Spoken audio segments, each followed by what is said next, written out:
C'était la série la plus attendue probablement des années 2020 en termes d'adaptation de jeux vidéo. The Last of Us, produite par HBO. Pourquoi la série était aussi attendue? Parce que le rôle principal était tenu par Pedro Pascal, acteur qui a une hype énorme en ce moment, notamment parce qu'il est le personnage principal de la série The Mandalorian, qui a un très très gros succès et qui est la dernière série Star Wars appréciée par les fans. Dans un buzz qui est devenu négatif, mais qui a fait du buzz malgré tout pour la série, on a eu le casting de Bella Ramsey dans le rôle de Hayley. Il y a eu une polémique absolument atroce où un groupe de fans particulièrement énervés sur les réseaux sociaux ont estimé que l'actrice ne pouvait pas incarner Hayley parce que, je cite, elle était moche. Et là, j'ai envie de vous dire à tous d'aller bien vous faire foutre. Oh man. It's better than nothing.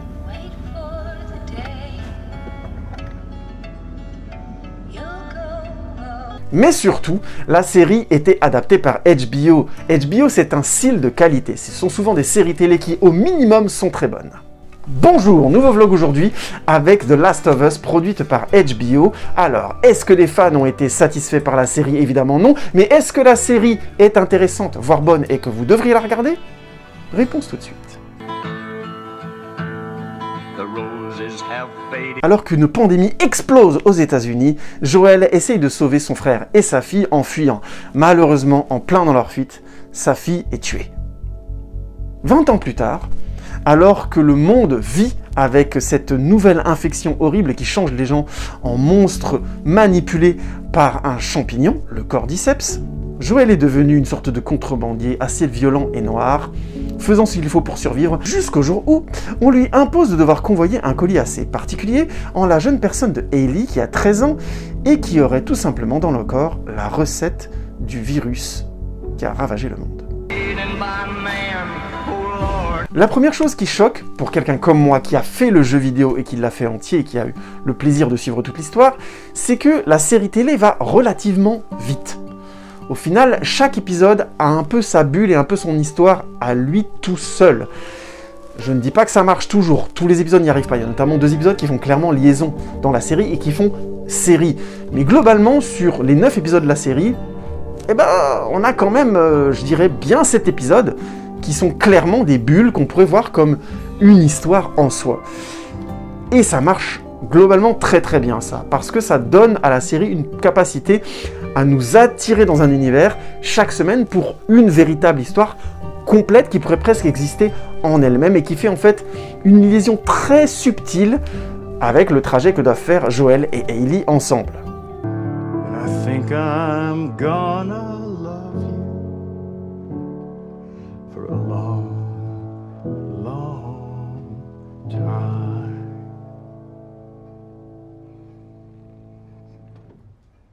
Évidemment, cette forme de narration impose d'être extrêmement fort à mettre en place des personnages rapidement, des personnages profonds et dramatiques.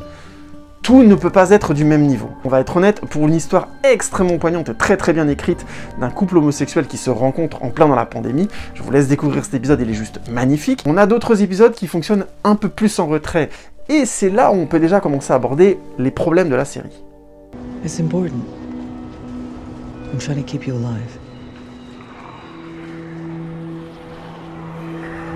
Les gens qui critiquaient Bella Ramsey, comme prévu, vous avez dit de la merde, et Bella Ramsey est juste excellente dans le rôle.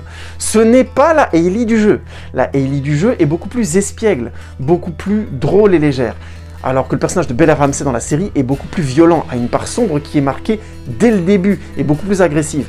Mais l'actrice la joue parfaitement. C'est une autre Hayley, mais c'est une Hayley tout aussi touchante et forte. C'est juste simplement une autre interprétation du personnage, et au final, c'est ça une adaptation. On change légèrement, on trahit fidèlement. You have no idea what loss is. Everybody I have cared for has either died or left me. Everybody fucking except for you! So don't tell me that I'd be safe with somebody else, because the truth is, I would just be more scared. You have no idea what loss is. Everyone I have cared for has either died or left me. Everyone fucking except for you. So Just don't tell me that I would be safer with someone else, because the truth is I would just be more scared. Et il en va de même pour Pedro Pascal. Son Joel est quelqu'un de beaucoup plus fragile. C'est clairement un tueur sans pitié, il a une part très sombre en lui et extrêmement violente qui va s'exprimer tout au long de la série, mais au final, c'est un homme qui vieillit et qui est vraiment très touchant dans ses phases de faiblesse, peut-être encore plus touchant dans ses phases de faiblesse que dans ses phases de force dans la série. Ce qui contraste clairement avec le Joel du jeu vidéo, qui était grosso modo une sorte de Terminator exceptionnel. Là, on rentre un petit peu dans la difficulté d'une adaptation d'un jeu vidéo. Je m'explique. Le Joel du jeu vidéo, vous l'incarnez, la quasi-totalité du jeu, en tant que joueur. Et vous n'arrêtez pas tout au long du jeu de tuer un nombre absolument incroyable et gargantuesque de soldats, de zombies, de monstres en tout genre, de manière furtive ou par force ou par technique ou parce que vous êtes un excellent tireur. Bref, vous êtes une sorte de prototype du héros de jeux vidéo des années 2010, c'est-à-dire imbattable, extrêmement fort, qui se fait blesser par le scénario mais jamais dans le gameplay. Donc la sensation qu'on a du Joel du jeu vidéo, c'est d'être grosso modo invincible. Ça, c'était inadaptable dans une série un tant soit peu réaliste qui veut donner comme contexte une pandémie que tout le monde fuit et où tout le monde est en difficulté. I'm weak. Lately, there are these moments where the fear comes up out of nowhere and my heart feels like it stopped.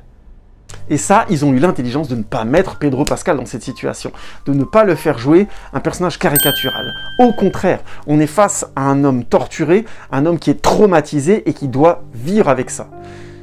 Et il faut être clair, ça fonctionne beaucoup mieux comme ça, en termes de narration, en termes dramatiques, en termes d'histoire à suivre.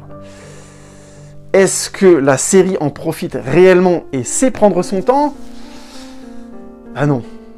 7, 8... Fuck you. Parce que oui, ce qui choque un petit peu avec The Last of Us, c'est la sensation que la série a besoin de courir. Il y a ce paradoxe très étrange d'avoir des histoires secondaires qui prennent vraiment beaucoup leur temps, et finalement l'histoire de Ellie et Joel est presque trop en retrait. On a du mal, je trouve, dans la série, à être complètement avec eux. On s'intéresse plus au contexte qu'à eux-mêmes.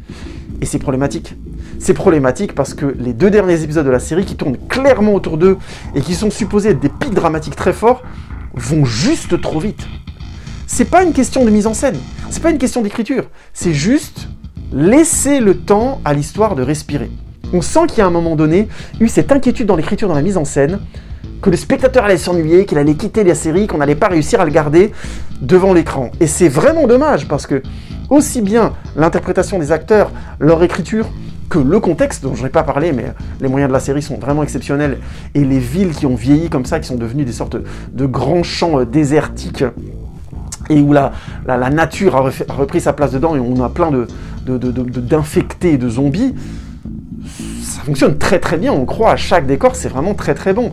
Donc, le contexte permettait clairement de la respiration et du temps. Et en allant aussi vite, c'est triste à dire, mais c'est une série qui gâche son souffle épique. On veut monter avec eux, puis elle s'arrête. Alors qu'en fait, en prenant le temps, on aurait vraiment eu une montée d'une intensité qui aurait pu être assez exceptionnelle. Sachant qu'en plus, c'est bien écrit, et ça prend quasiment tous les éléments dramatiques marquants du jeu vidéo. He knows the area better than I do. Do you give a shit about me or not? Of course I do. Then what are you so afraid of? Et ça saute en plus aux yeux dans les 2 derniers épisodes. Mon Dieu, qu'est-ce que ça va vite? Qu'est-ce que ça se dépêche? Pour rien!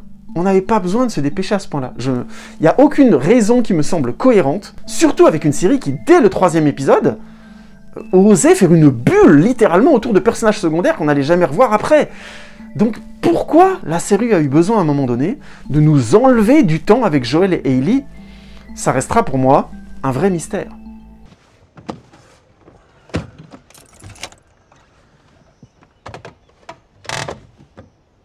It's your first time in a car? It's like a spaceship.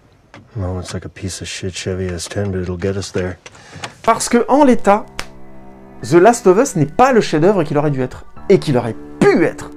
Le casting est très bon, la mise en scène est très bonne, les effets spéciaux sont excellents de A à Z, et on est bourré d'éléments fantastiques que le public sait apprécier actuellement, à la manière de The Walking Dead, avec une histoire dramatique dans laquelle n'importe qui peut se retrouver entre un père et sa fille. Il y avait tout. Et la série, on ne sait pas pourquoi, elle a eu besoin de sprinter sa fin.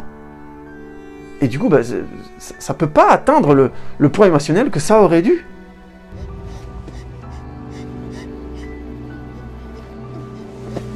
No. No, no, no. Okay. You're okay. You're okay. Move your hand, baby. Move your hand. Mais regardez The Last of Us, c'est excellent. J'insiste, c'est très très bon. C'est des séries qui sont en haut du panier actuel. On peut me dire qu'on n'a pas apprécié, que ça allait trop vite et qu'on n'a pas le temps de s'y investir, ce que je peux tout à fait comprendre. Mais on ne peut pas me dire que ça vaut pas le coup d'être regardé. Parce que purée, qu'est-ce que c'est bien fait, qu'est-ce que c'est propre, qu'est-ce que c'est profond, et les événements dramatiques qui se succèdent d'épisode en épisode sont vraiment très forts. C'est vraiment une excellente série de notre époque. Il faut la regarder si on aime regarder des séries télé. Ce serait vraiment dommage de passer à côté.